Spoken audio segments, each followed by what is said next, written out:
Now, is one better than the other? Great question, Annie.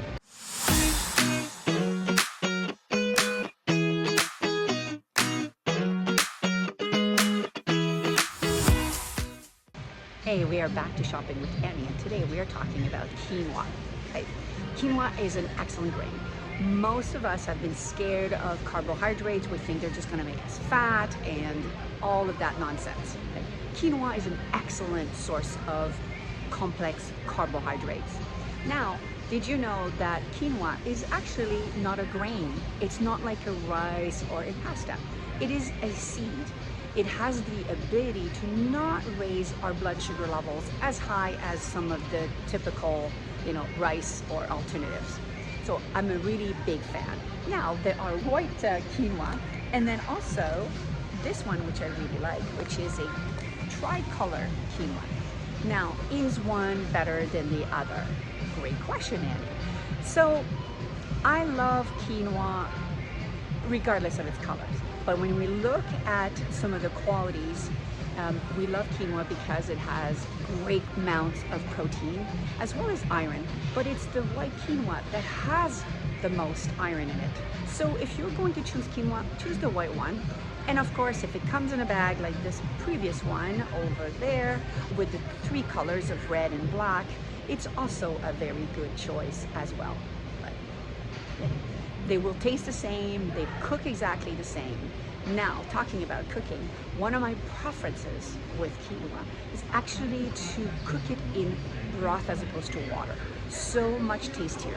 Quinoa is pretty bland, right? It's a bit like rice or potatoes. They take on whatever we're going to give them.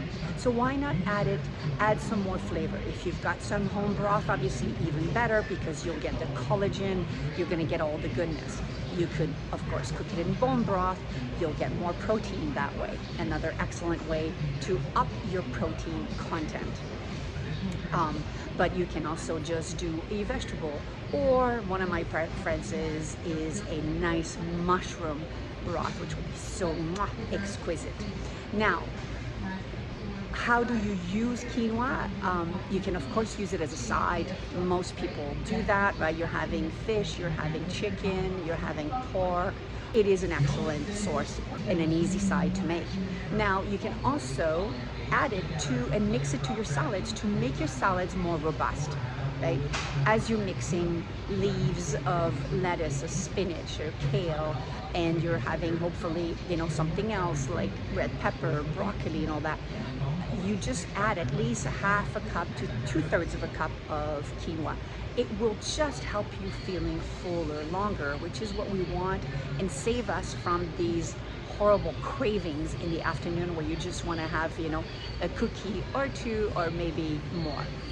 So an excellent thing to add to your diet for sure. So simple to cook.